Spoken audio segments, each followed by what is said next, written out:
You're listening to the Mind Over Murder podcast. My name is Bill Thomas. I'm a writer, consulting producer, and now podcaster. I am now trying to use my experience as the brother of a murder victim to help other victims of violent crime. I'm working on a book on the unsolved Colonial Parkway murders, and I'm the co-administrator of the Colonial Parkway Murders Facebook group, together with Kristen Dilley. My name is Kristen and Bill. I'm a writer, a researcher, a teacher, and a victims advocate, as well as the social media manager and co-administrator for the Colonial Parkway Murders Facebook page with my partner in crime, Bill Thomas.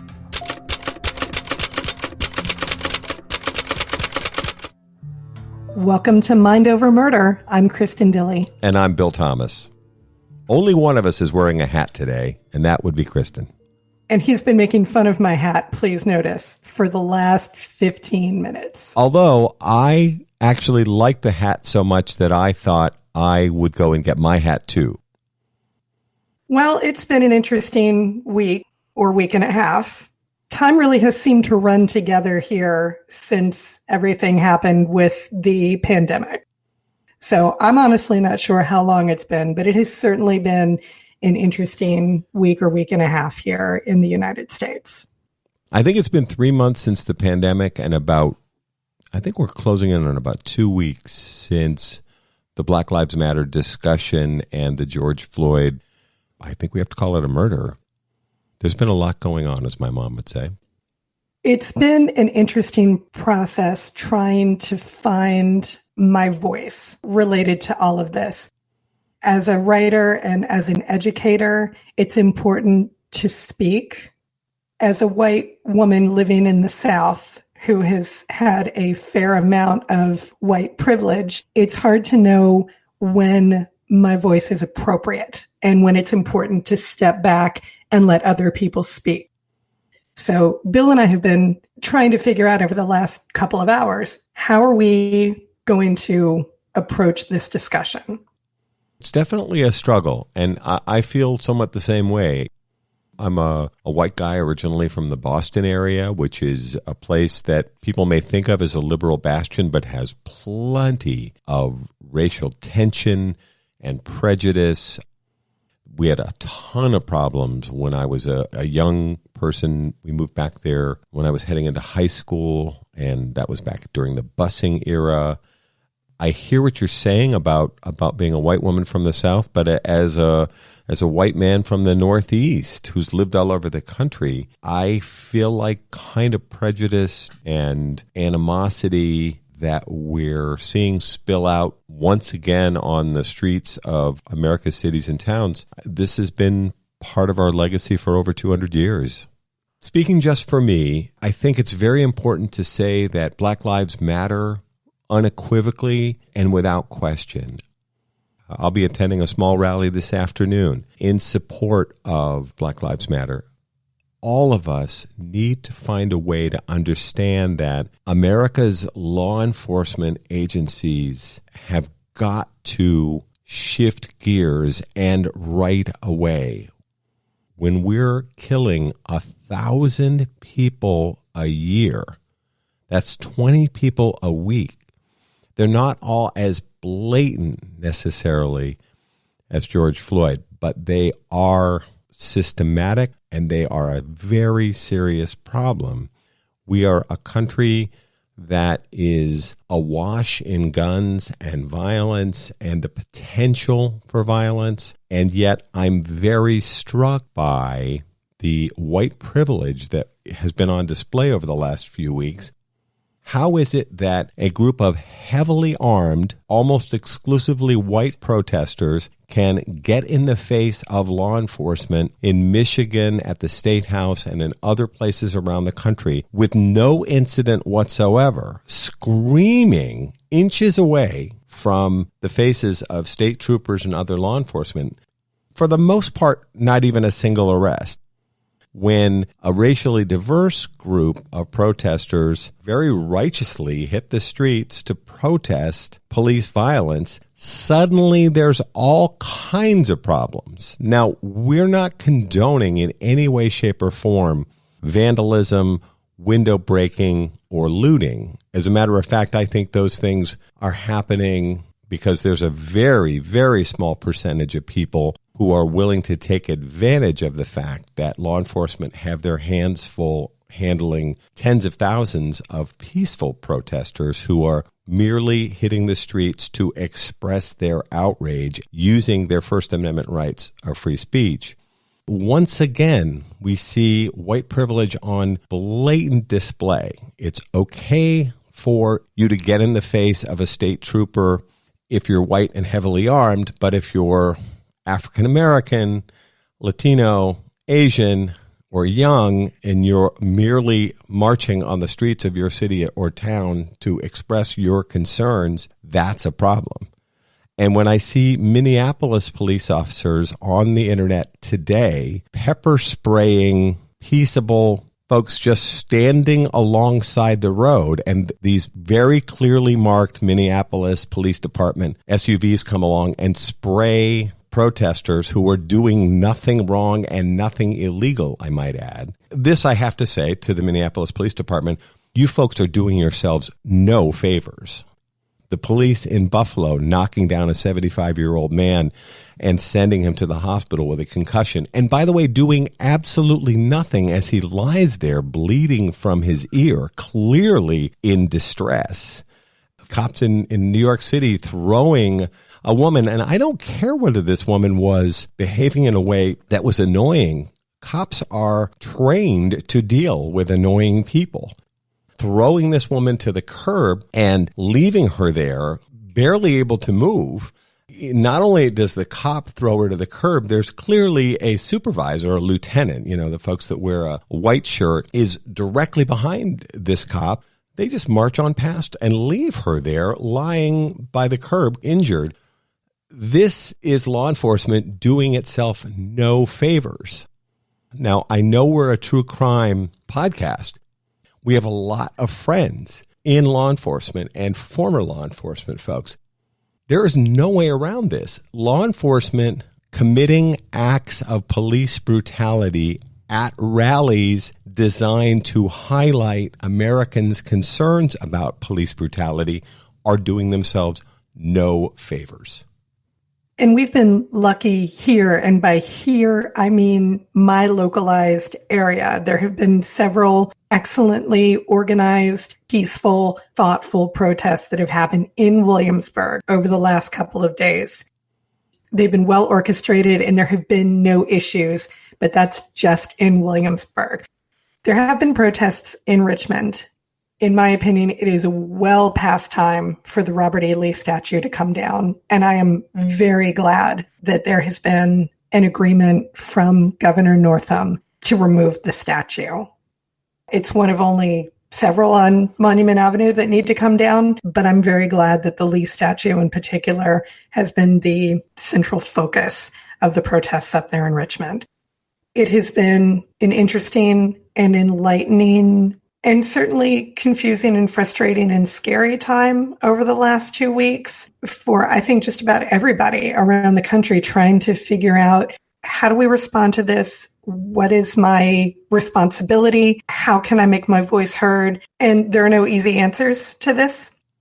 As an educator, I've been trying to figure out, especially now that we're here at the end of the school year, I don't have any opportunities in my own classroom, and haven't since March 13th, to speak to my students. And there's really only so much that I can convey via Teams or Zoom or anything else. Trying to figure out going forward as an educator, how can I be responsive to the populations that I teach? And how can I diversify my curriculum? That's something that I want to pay particular attention to over this summer as I get ready to go back to school. I feel like it's important, just as an educator, to try to figure out, how do I fold these recent events into my curriculum so that I can be a responsive and respectful educator to the best of my ability. In other true crime news, I know many of you have been following the Madeline McCann case. She is the 3-year-old girl who disappeared 13 years ago now in 2007, while her parents, who were from the UK, were visiting a resort in Portugal. It's been announced just over the last couple of days by German police that a man suspected of murdering Madeline McCann is currently in a German jail. They are seeking additional information about a man the suspect is referred to as Christian B, the letter B, who's 43 years old. He has an extensive criminal background, including, very unfortunately, rape charges and allegations. He seems to have been involved in drug dealing, theft, fraud, a number of different offenses, and then perhaps most pivotal to this case, rapes and sexual assaults against young girls. He was also sentenced to 7 years for raping a 72-year-old American woman in Portugal in 2005. Very, very sad case. We're not intending to cover the Madeline McCann case. One of the things we try to do here at Mind Over Murder is cover cases that are lesser known. Respectfully, we're not going to jump into JonBenet Ramsey or Madeline McCann or other cases that many, many other people have covered, and quite well. This is a case that we've followed with some interest for a number of years. It'll be very interesting to see how this unfolds. Police now have released photographs of a Jaguar automobile that was transferred the day after Madeline McCann went missing. This car was owned by and was apparently this guy's pride and joy, as well as photographs of a camper van that he and his girlfriend at that time were living in Portugal near the resort where the little girl disappeared. Interestingly, phone records, even releasing phone numbers, which I don't think we would necessarily see much of that in the United States, where police are seeking additional information if anyone knows more about these phone numbers, the transfer of this car, this guy's whereabouts, the camper van where he was living. They're clearly seeking additional information, and much of this springs from comments that he was overheard making in a bar in Germany, his home country, on the 10th anniversary of Madeline McCann's disappearance while watching coverage. This would have been in 2017. So a lot of this new information that they've been developing with German, UK, and Portuguese police is as a result of these unfortunate comments that he made in the bar in 2017. And we were just discussing, we are glad that there is a break in the case, because certainly an ongoing case with no answers is difficult. Bill, of course, knows this firsthand. We were also discussing the fact that we are glad that at this point it seems like the suspicion has largely been removed from her parents. And we are glad to see that. They have been dealing with the probable death and certainly the disappearance of their young daughter for the last 13 years. That only has to be compounded by the suspicions of, not just law enforcement, but pretty much your average Joe on the internet who has gone out of their way to say, well, I'm pretty sure the parents did it. It is always good to hear when there has been a break in the case and, the parents or family members can be cleared of suspicion. On a lighter note, we are continuing our discussion with CSI writer and producer David Rambo for a second episode. We are so thrilled that we've had such excellent responses to episode 1. So we hope that you enjoy episode 2. We will have one more episode with David Rambo before we move back into our coverage of criminal cases.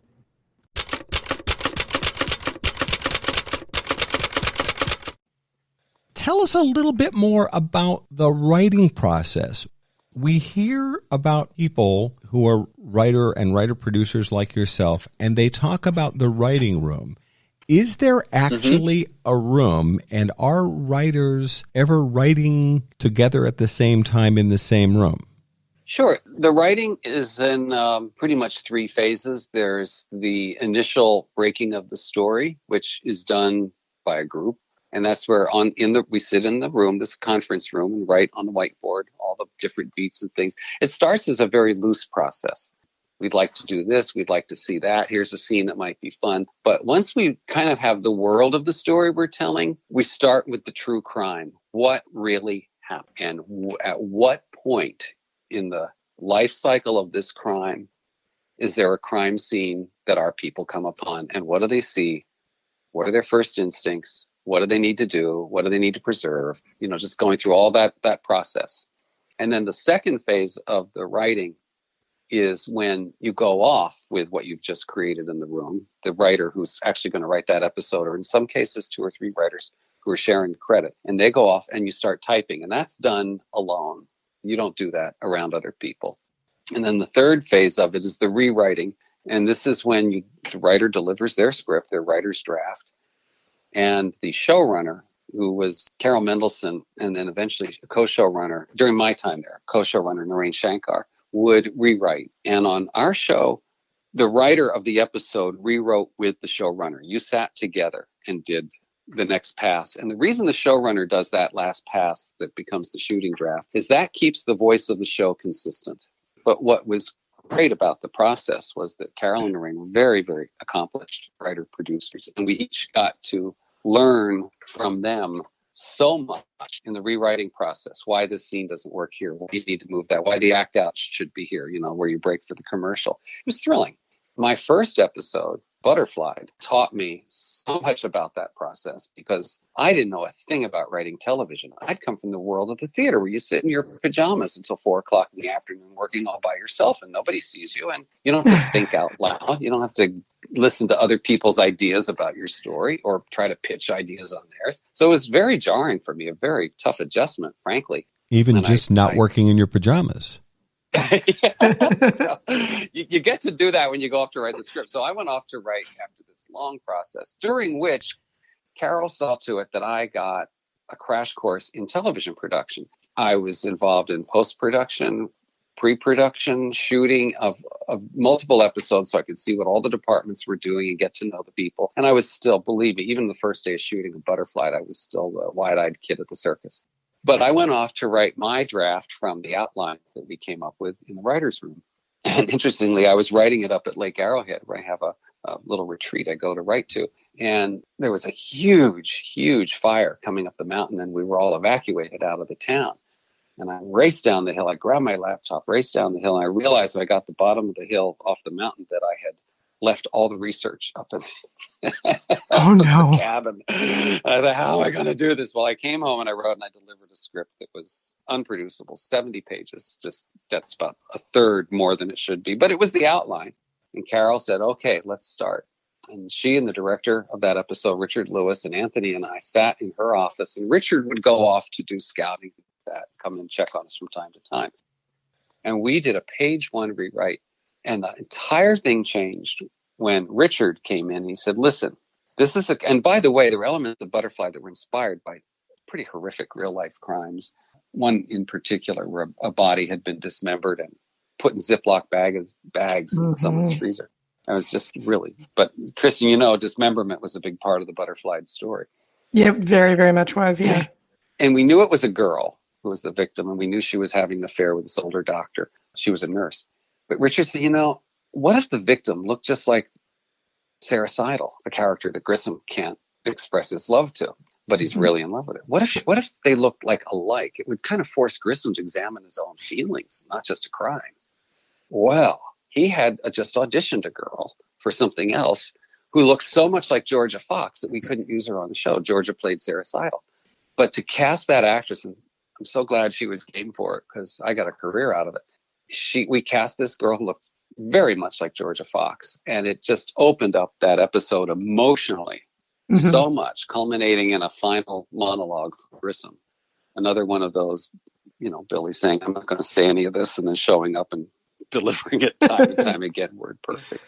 And it was a life changer for me. But that was the process I learned from the get-go, and it worked well enough that they offered me the staff job when we were done. This is the part when I admit that I have a longtime crush on Georgia Fox, right? Oh, she's great. She's my neighbor now. We live just a street apart. Yeah. Send her my best regards. I will. She's fantastic. I don't doubt it.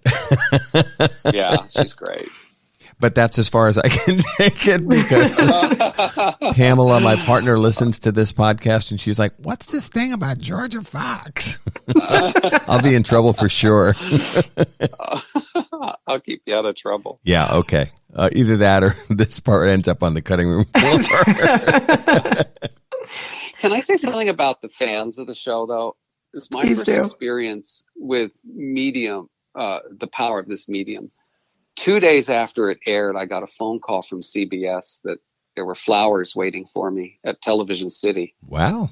Which was then the CBS headquarters in Hollywood. So I went over to pick them up, and I thought, why am I getting flowers? Did someone not have my home address? And it was from one of the fan groups. You're kidding. Fans of this relationship that Grissom and Sarah would or would not have. Had been in their imaginations for 3.5 seasons, and now it was out in the open. They gave me a plant, this gorgeous plant that 16 years later is still thriving in my breakfast room. It's funny. You helped them realize this romantic notion they had about the two characters. Yeah. And the which, I mean, carried all the way to the end of the series. Oh, yeah. Well, and I'm forever grateful to Jonathan Littman at Bruckheimer Entertainment Television and Anthony Zeiger. They asked me to come back and help Anthony craft the story for what became the series finale, a 2-part movie. And I was so honored. It was me and Elizabeth Devine, who was a real-life CSI, who became a writer-producer on that show and then CSI Miami. Mm-hmm. And I think she may have done CSI Cyber as well. And the three of us and a writer's assistant, Jack, just hammered out crazy story, but it was all for the fans. And we had so much fun just jumping into our lab coats again and coming up with crime scene and character. And that Grissom Sarah story was a big part of the series finale. It was tremendous. I love that finale. I'm so glad. That makes me happy. I love the fact that the fans sent you flowers, this beautiful plant, to thank you for helping realize this romantic notion that many people had about those two characters. I loved it too, but the other writers were a little pissed off. One of them said, well, we never got flowers. Nobody had ever gotten flowers. Now David shows up and he gets flowers. Yeah. So were there stories that you wanted to tell on CSI that you were never able to get to? Oh, sure. First of all, there were a lot of real life crimes that inspired some of our stories that we just never found a way to tell. There were some that we really tried time and time again to try to tell, and we just couldn't find the way in. And that happens. In that episode, Butterfly, it was the first one where Grissom doesn't get the guy. Mm-hmm. The killer goes free. And I always had hoped that I could do a story because, there was talk from time to time after William Peterson left the show that he would come back, that he comes back and this time he gets the guy that he kills again and he gets him. I never got to tell that. I would have loved that. By the way, that actor, killer, Kyle Secor, terrific actor. And he's fantastic. Such an enigmatic character. He was one of those men you love to hate characters. So that was the big one. I can't remember specifically what crimes or arenas that we never really found a way to crack, but I remember we would talk about them from time to time, finally throw our hands up and do something else. We did like playing with the form. There were a couple of episodes where we played with time, would tell a story to some extent in reverse or zigzag back and forth in time. And there was one we told called 4x4, one of my earlier episodes, where we had 4 stories that happened at exactly the same time. We would just rewind the clock. Very cool. And depart. It was like the same point of departure for each, but we would rewind at the end of one and start the next from that same point of departure. Right. Which I believe was a walk through the crime lab. I would imagine there are a lot of challenges built in there for your director and your editing team and so on to try to tell a narrative, because it's still got to make sense. You have to be able to follow the story times 4. Yeah. And that was a real challenge. Our biggest production challenge, and there were a lot of them, we created some enormous sets. We had to do a scene in one season opener where Sarah Seidel was missing and she was out on the prairie and a coyote had to come and find her. We built the prairie on the soundstage. Did you really? Coyote, yeah, we couldn't have the coyote running around out in the wild. So we that whole thing was built. Remember, there was a truck turned over on her. Yeah, it was it's the dead doll. Yeah, she was trapped under the convertible. We built that whole landscape. Oh my God, that's amazing. Bill's smirking at me because I'm fangirling. Yeah, you guys are like way into this. Well, I mean, the scale. What I mean is the scale of production on the show meant we could do just about anything we wanted to do. Right. To your point, Bill, about how all the departments have to take a script, and it's a challenge. They always rose to the challenge. Yeah, yeah. It's got to be cool, though, because people must enjoy the, okay, how do we execute this in a way that, is consistent with the look and feel of the show, tells the story. It's got to make sense. And like you said, there's an art form here where you have to tell a story in about 43 minutes. Yeah, that's all we had. And it had to be intricate and challenging and bring viewers back after a commercial. Mm-hmm. We passed by something I wanted to circle back to. Carol Mendelsohn was a showrunner. Were female showrunners that common at this point? Wasn't that pretty innovative at the time? Oh, it was. It was trailblazing. There weren't too many of. There were a few and very accomplished, but no, she was one of the few. Mm-hmm. And she actually had a Vegas element to her background. Her father was a labor lawyer who represented Las Vegas interests, and she would spend summers by the pool at the Riviera when she was a little girl growing up. So she sort of grew up in the world. She was very well suited for this, very well suited for the show, her interest and her sense of just dramatic television. She started working with Stephen Cannell on a show called Wise Guy. And Cannell was one of the great crime and just entertainment producers of the 60s and 70s, Greatest American Hero, and I think MacGyver might have been his, I'm not sure. But she started on Wise Guy. Even though she was a writer on the show, she was always the one they asked to take notes or to type something because she was the girl. And by the time she came to CSI, she was, in every sense of the word, a showrunner and a terrific.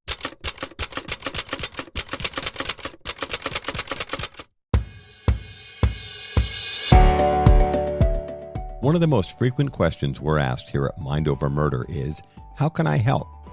Thanks to Othram, a leading forensic DNA testing lab for law enforcement, you can get involved and help solve real cases. If you have tested at a consumer genetics company, you can contribute your data to DNAsolves.com. The process is easy and confidential. Just 2 simple steps.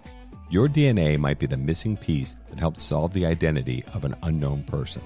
Then Mind Over Murder will highlight cases Othram is working on to seek your crowdfunding support for DNA testing to help solve these cold cases.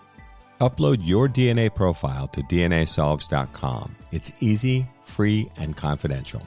Then join Mind Over Murder as we help families find answers with Othram and DNAsolves.com. Do you like our show, Mind Over Murder, and want to create your own podcast? Well then, let us tell you about Anchor. First of all, it's free. And who doesn't love free, right? I like free. There's creation tools that allow you to record and edit your podcast right from your phone or computer. You can even add any song from Spotify directly to your episodes. The possibilities are endless for what you can create, whether it's music analysis, your own radio show, or something the world's never heard before. Anchor will then distribute your podcast for you so it can be heard on Spotify, Apple Podcast, and many more platforms. And you can even make money from your podcast with no minimum listenership. I like the sound of that. It's everything you need to make a podcast all in one place. Right here, Anchor. Download the free Anchor app or go to anchor.fm to get started on your own podcast. You can tell them Kristen and Bill from Mind Over Murder sent you.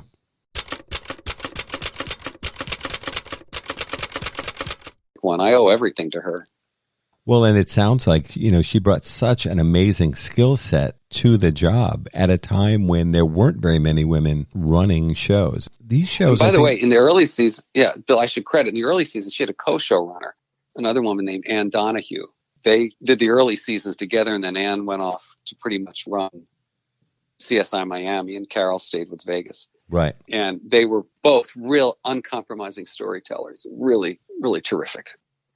Did certain things become easier over time? For example, when the show hit, I was curious about situations where, you bring in these major directors and you've got all these guest stars. After the show was a hit, was it easier to get guest performers and directors to come in and take on particular episodes? I suppose once you're hot, then everybody wants to work with you.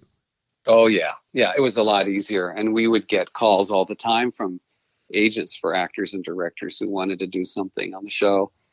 And we got some great cameos, in the Tarantino. We got Tony Curtis and Frank Gorshin. Yeah, to really. Sit down and kibitz in a Vegas little corner of Vegas for a 2-minute scene. It was a lot of fun. Yeah, absolutely. Everybody knew it. And in a way, particularly for stars who weren't making as many movies as they used to, but were still huge names, it was a way to sit down with their grandchildren and impress them. Hey, look, grandma's on CSI. Well, and if you think about it from the perspective of a working actor, it's a great guest gig, to get booked in, great stories, a terrific core cast. And then there's always some outrageous story that you guys are going to tell. I would imagine it was probably fun for a lot of these guest stars to come in. I think so. And a lot of, young actors or emerging actors got their Screen Actors Guild cards doing our show. For a lot of them, it was their first role. I heard from a friend the other day who did an episode called Let It Bleed in the 5th or 6th season, playing a zombie butcher. Right. He called to thank me for the little residual check he just got. It was probably $2 at this point, but it keeps on giving. Well, and it's funny too. I was thinking for the up and comer who's looking to break into the business, get their SAG card and so on.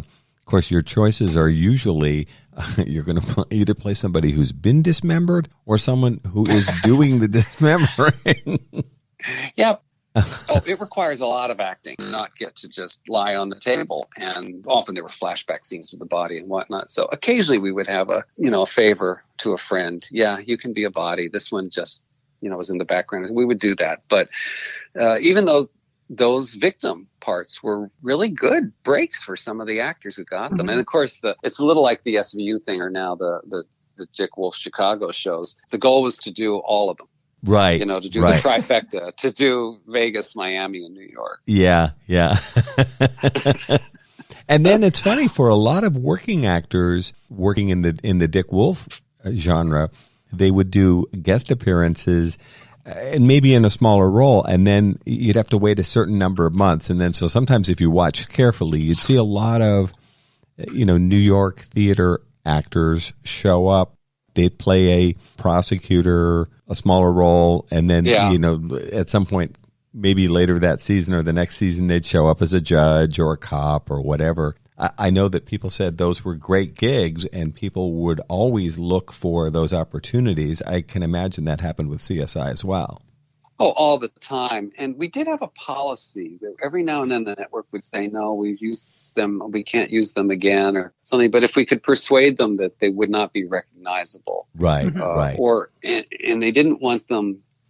It was very hard to get an actor who might be on a show that would be competing. For instance, like we were up against Grey's Anatomy a lot of the time I was on the show. Mm-hmm. And if it was an actor who was particularly prominent in a role on Grey's, I don't think we would always get permission to use them.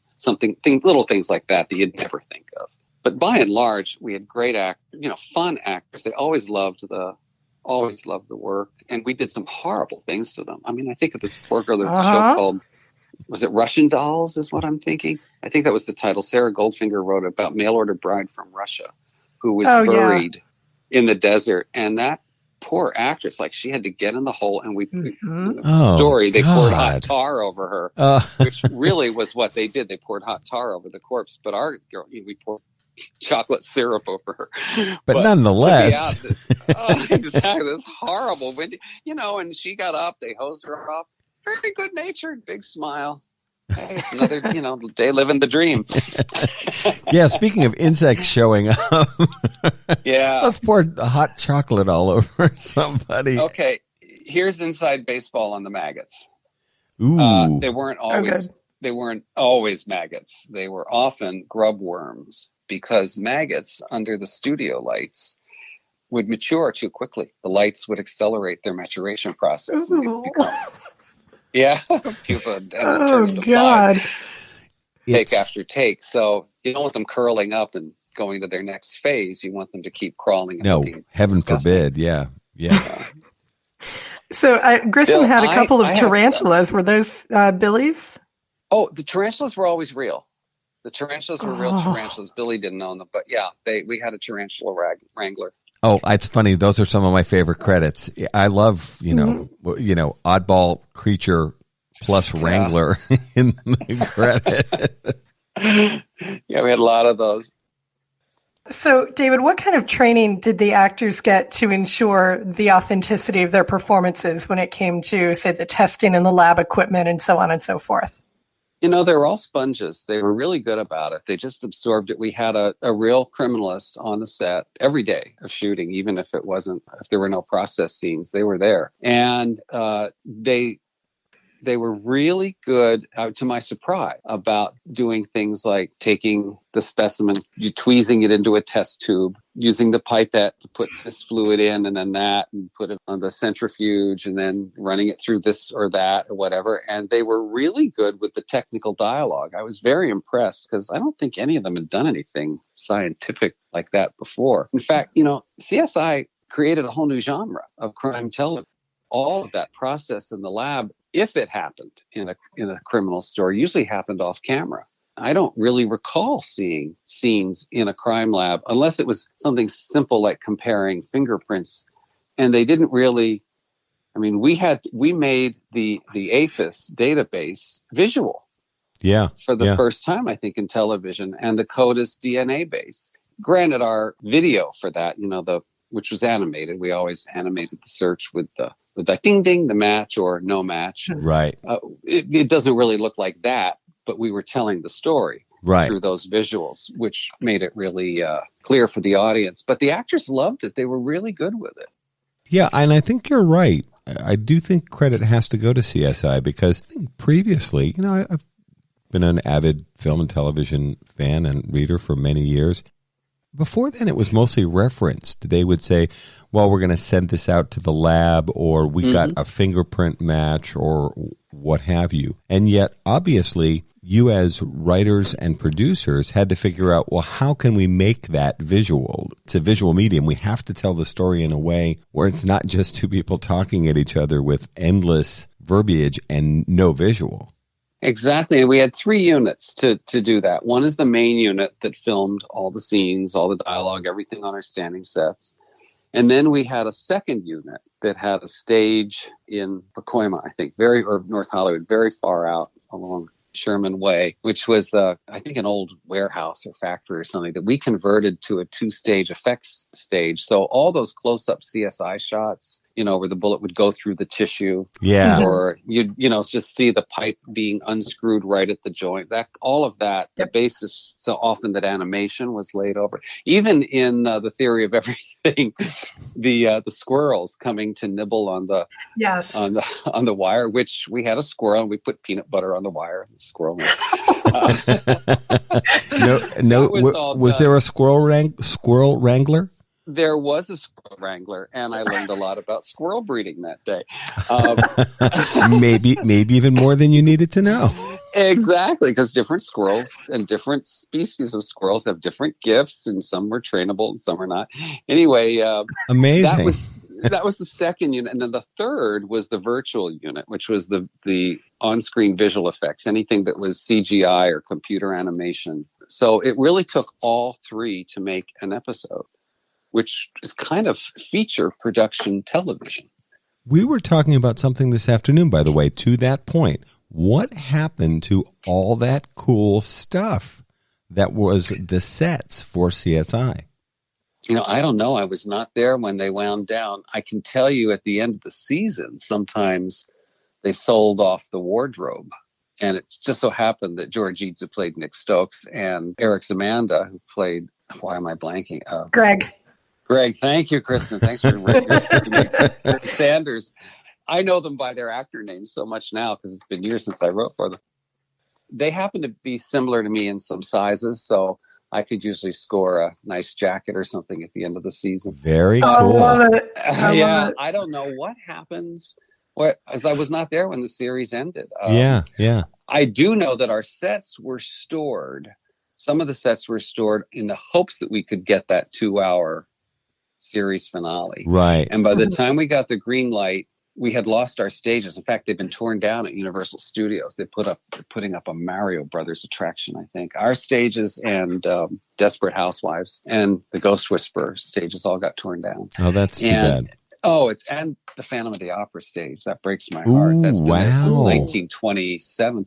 They had saved enough of our sets that on our effects stage that I was telling you where the squirrels ran, we were able to recreate enough of the lab, the PD, and autopsy to do the scenes for the series. It was cramped. It was very cramped, but we could do it.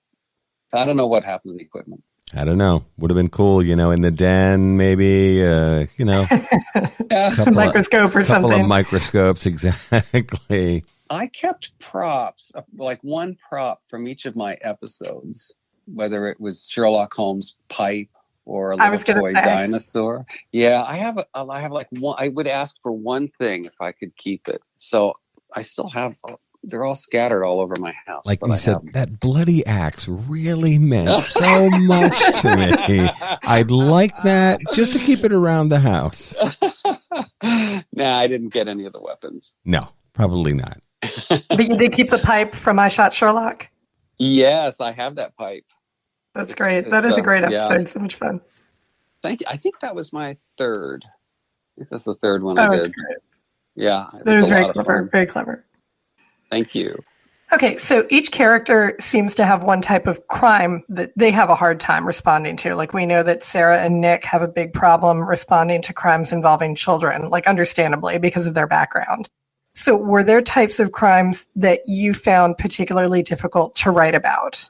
Oh, wow. The true answer, Kristin, is yes, all of them. One of the things that I always would say or try to make the room aware of, because it's easy when you do a show like this to get glib about death and the crime. And I would always try to remind people and myself that a death is an enormous event. It's an enormous event in someone's life. Even if it's someone who really has no living relatives, there is a hole somewhere in someone's heart because there's no chance of finding this person again. We always had to remember that, and the CSIs know that. And if we can get that moment in the writing where they show up at the scene and they're doing the job, and there's just something that they connect with that makes them more emotionally connected to the crime, even if only for a moment, it would make the story that much deeper. I know for me personally, we did a couple of episodes where kids had been bullied and it led to disaster. And I always found those really touching, really tragic and hard to write. But even we did a crazy episode, I didn't write it, called Dog Eat Dog, where we had a guy who couldn't stop eating. Now, that's okay. I remember that one. Yeah, I'll tell you why we wrote that episode.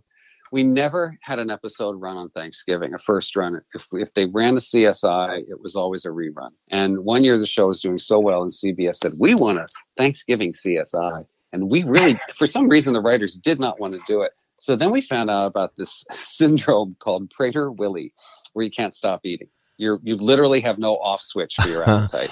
This sounds like a very subtle, maybe not so subtle form of protest. It sure will show America what CSI is like after Thanksgiving's food fest. So there was that one where we kind of got a little vengeful on. Just in terms of did the network ever? It wasn't fun to write, believe me. It was not. Did the network ever call you on it? Somebody must have noticed. No, Bill and Kristen, to be honest, we got away with murder, literally.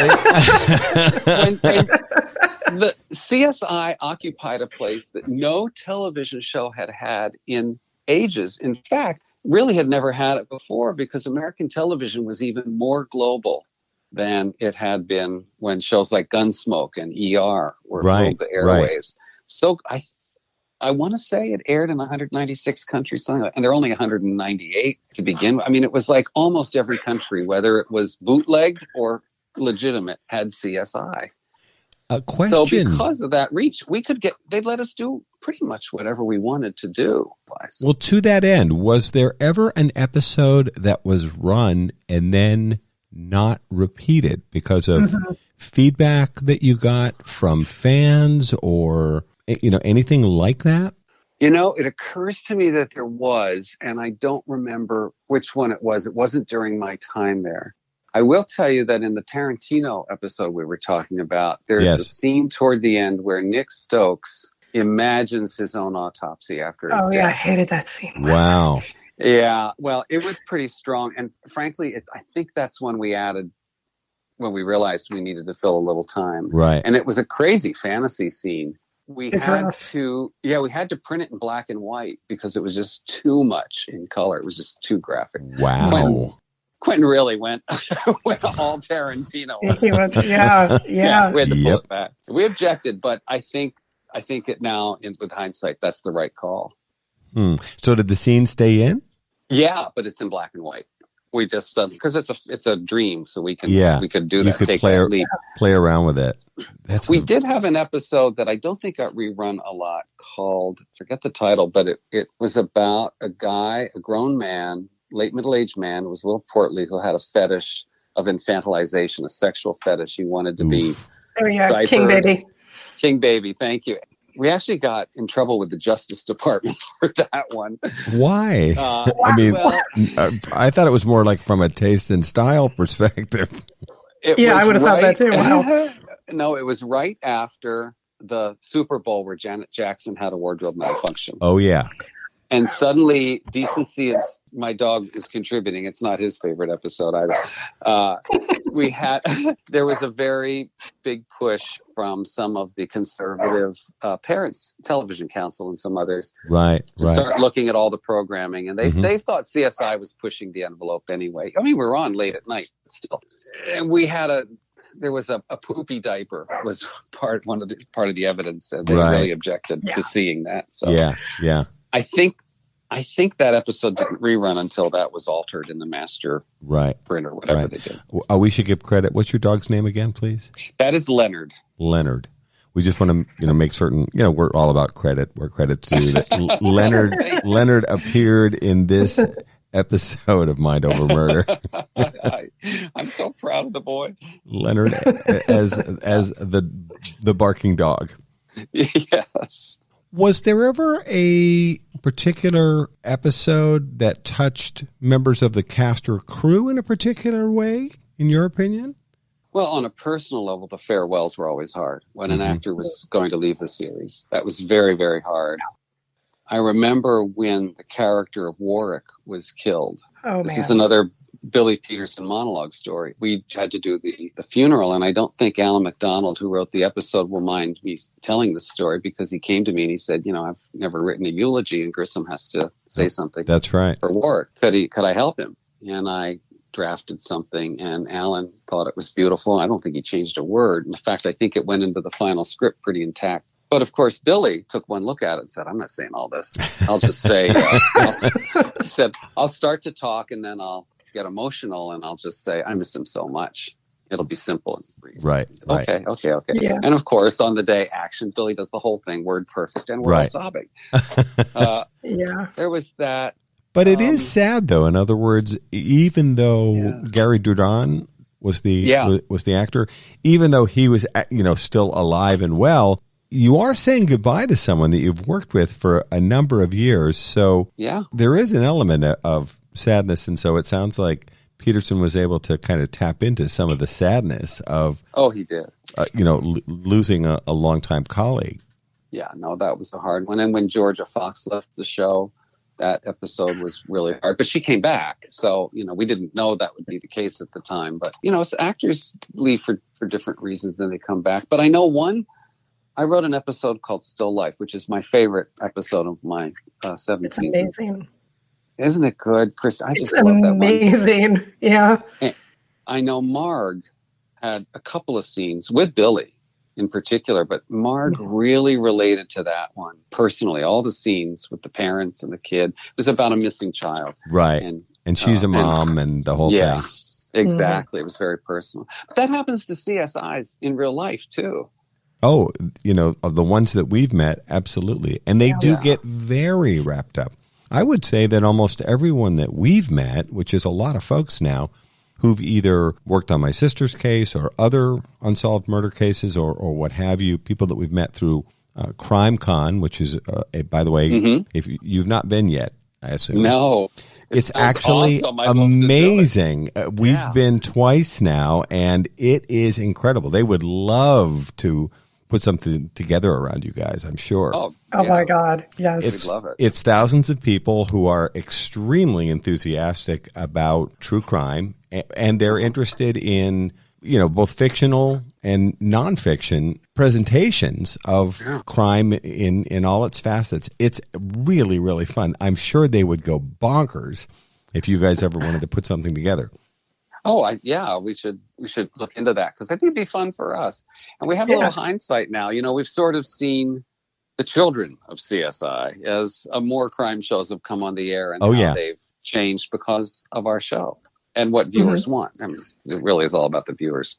Speaking of and that departures, does actually kind of go to what I was going to ask, which is, what do you consider? I know this is probably going to be a multifaceted answer. What do you consider CSI's legacy to be? Of course, there's going to be more than one. Well, I think there are two legacies. I think there's the effect the show had on television, genre television, telling crime stories from a new perspective, a scientific perspective, as well as character and plot. I think that had a lot to do with it. I think the larger legacy is the impact it had on the field itself, on people entering the field and wanting to enter the field, and people being able, particularly women, being able to see themselves as criminals. I was on vacation in Peru about 4 years ago over at the Christmas holidays, and went to Machu Picchu and all of the great things, and had a guide the whole time, a wonderful man who'd grown up in the Sacred Valley. He had 2 daughters, and I don't talk about my work when I travel. I really don't, because the show is so big. My vacation ends and talk about CSI starts, and I don't have a vacation because the show is so global. The impact is so deep. But he asked, and somehow it came out, and mentioned CSI, and he was floored because his daughter, who at the time was 15 or 16, was starting to think about what to study at university, and she loved CSI. She loved the character of Sarah Seidel, and she wanted to study forensic pathology. She wanted to become a pathologist because of our show. A girl in Peru. That is so cool. And then you hadn't brought it up, but then it did come up, and he immediately made the connection with his daughter's interest in the field. And she started, it was funny, we walked out of the cathedral on our last day with her father, and he said, "Oh, I'm so sorry. I'm so embarrassed." We told her not to come. She was waiting for us. Of course she was. The most sweetest girl, the most beautiful girl you cannot imagine. She was so smart and so kind, and she spoke pretty good English too, as I recall, and we just had the greatest conversation. And she's in university now. I'm sure she's in the equivalent, whatever medical school she's attending down there, and I'm very proud of her. Very cool. Look at you. You're like an inspiration. The show, team effort, every episode, start to finish. And I do understand why you're on vacation, you're on holiday, you want to have a good time, and you don't necessarily want to talk shop while you're trying to enjoy your Christmas vacation. Yeah, that guide, it was such a great fellow. And he said, just a few months ago, I was the guide for Leonardo DiCaprio and his friends. Well, I'm impressed. And I said, wow. I'm lucky them, because you're terrific, but I just want to assure you, even though we're in a similar business, the tip may not be quite as great at the end of he's in a different league. Yeah, he's there's the Leo budget, and then there's everybody else. Yeah.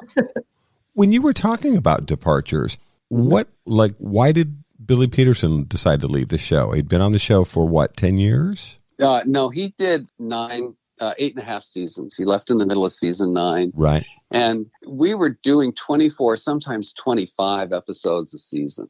Grissom carried all the weight, and it was taking a toll on Billy, I'm sure. He cared so much about the show, and he worked very, very hard on the show in a way he really created. I cannot believe it would have taken off as it did with anyone else in that role. But you get to a point where, especially for a theater actor, you want to go on to the next thing. And he had just married. He had a lovely wife. They had just had children and a couple of twin boys, and that was little touch and go for them at one point with the kids. They're fine now, but they were born prematurely. It was, there was a lot on his mind, and I can see why. I just felt it was time. He had given the show. And by the way, Billy's the guy who always said, by the time you got to episode 21 or 22, no matter what season, this is it. I can't do this again. I'm not going to do this again. And then, of course, and that wasn't written in a monologue. I think he just felt it was time. He'd done. Gosh, I think at that point it was over 200 episodes, maybe 250 at that point. So, and there was a lot built around the character, and so resulting pressure on him, a lot of weight, I would imagine, on his shoulders. Yeah, exactly. And you can't replace him, but who do you get to bring in to pick up the torch and run? And we experiment. We had Liev Schreiber came in for 4 terrific episodes. Mm-hmm. Yeah, he was great. Oh God, that was one of the greatest experiences of my life. He's such a good, he can write better than our writers, act better than our actors, direct better than our directors. He is an amazing talent. Yeah. And he was so gracious. And so I loved working with him. Had he agreed, though, to sign on for the long haul? I mean, there's a guy who's done a lot of different things as well.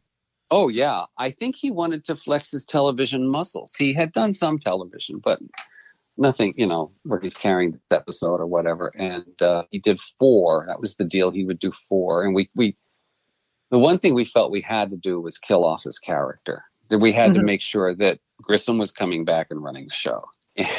And finally, we did one episode where Liev and Billy's characters passed in the crime lab. They rehearsed their scene before we shot it. And after rehearsal, Billy came over to me and said, "He's fantastic. Why are we killing him off?" That was kind of the deal. But it was interesting to see. It was sort of dipping our toe in the water of, could someone else run the crime lab?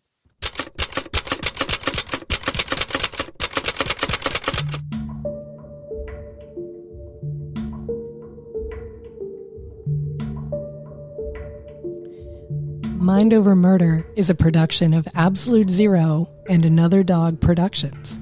Our executive producers are Bill Thomas and Kristen Dilley. Our logo art is by Pamela Arnois. Our theme music is by Kevin MacLeod.